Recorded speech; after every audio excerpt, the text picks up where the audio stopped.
നന്ദിയുണ്ട്. ഇന്നോളം എത്തിയ ഞങ്ങളുടെ ഈ സുവർണ യാത്രയിൽ നിങ്ങളുടെ ഓരോ ആഘോഷങ്ങൾക്കുമൊപ്പം ഞങ്ങളെയും ചേർത്ത് നിർത്തിയതിന്. Beauty mark gold and diamonds, specially for you.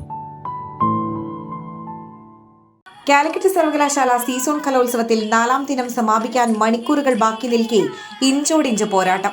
Calicut സർവകലാശാല ക്യാമ്പസും തിരൂരങ്ങാടി PSMO കോളേജും മമ്പാട് MES കോളേജുമാണ് ഏതാനും പോയിന്റുകളുടെ വ്യത്യാസത്തിൽ കലാകിരീടത്തിനായി പോരാട്ടം മുറുക്കിയത്. അതിഗംഭീരമായ പരിപാടിയാണ് നടന്നുകൊണ്ടിരിക്കുന്നത്. ശരിക്കും പറഞ്ഞു കഴിഞ്ഞാൽ കഴിഞ്ഞ വർഷം സീസൺ മത്സരം നടന്നില്ല.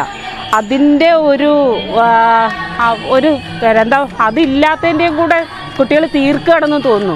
അതിമനോഹരമായിട്ട് എല്ലാ വേദികളും അതിഗംഭീരമായിട്ടാണ് പരിപാടി നടക്കുന്നത്. കലയുടെ ഒരു മാമാങ്കമാണ്.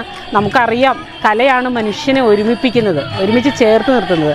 അത് ഈ കോളേജിൽ വെച്ചിട്ട് ഇങ്ങനെ ഒരു പരിപാടി അത് നല്ല രീതിയിൽ തന്നെ സംഘടിപ്പിച്ച് എല്ലാ കാര്യങ്ങളും നല്ല രീതിയിൽ നടത്തുന്നുവെന്ന് അറിയുന്നതിലും കൂടെ അത് കണ്ട് നമ്മൾ തിരിച്ചറിയുന്നുണ്ട്.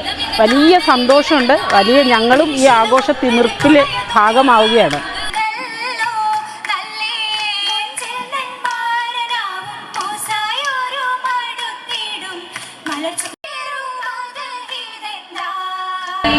കാലിക്കറ്റ് സീസൺ സർവകലാശാല ഈ തവണ നമ്മൾ നടത്തപ്പെടുന്നത് ഏറ്റവും മനോഹരമായ രീതിയിൽ ആധുനിക ടെക്നോളജിയുടെ എല്ലാ നൂതനമായ സാങ്കേതിക വിദ്യകളും ഉപയോഗിച്ചിട്ടാണ് നമ്മൾ നടത്തപ്പെടുന്നത്.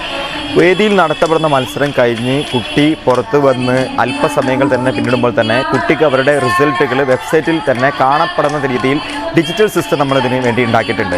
അതുപോലെ തന്നെ സാധാരണഗതി നമുക്ക് അറിയാൻ സാധ്യമാകും, മത്സരങ്ങൾ ലേഖാവുന്നത് വ്യത്യസ്തമായിട്ടുള്ള കാര്യങ്ങൾ കൊണ്ടാണ്. ഒന്നുകിൽ വിധികർത്താക്കൾ എത്താൻ സമയം വൈകുന്നത്, അല്ലെങ്കിൽ മറ്റേതെങ്കിലും സാങ്കേതികമായിട്ടുള്ള അസാങ്കേതികമായിട്ടുള്ള കാര്യങ്ങൾ കൊണ്ടായിരിക്കും സ്വാഭാവികമായിട്ടും സമയം വൈകുന്നത്. അതിനുവേണ്ടി നമ്മൾ പ്രത്യേക സജ്ജമാക്കിയിട്ടുള്ള വാക്കി ടോക്കിൽ തന്നെ സെക്കൻഡുകൾക്കകം തന്നെ പ്രശ്നങ്ങളുടെ പരിഹാരങ്ങൾ കണ്ടെത്താൻ വിധത്തിലുള്ള സംവിധാനങ്ങൾ കൂടി നമ്മൾ ഒരുക്കിയിട്ടുണ്ട്. ഇതെല്ലാം കൊണ്ടും സീസൺ കലോത്സവത്തെ നമുക്ക് മനോഹരമായി 23-ന് കലോത്സവം സമാപിക്കും. വ്യാഴാഴ്ചത്തെ മത്സരം ഉൾപ്പെടെ 20ഓളം മത്സരങ്ങളുടെ ഫലമാണ് പ്രഖ്യാപിക്കാനുള്ളത്. സ്റ്റേജ് തല മത്സരങ്ങളിൽ കാലിക്കറ്റ് സർവകലാശാല ഒന്നാമതെത്തി.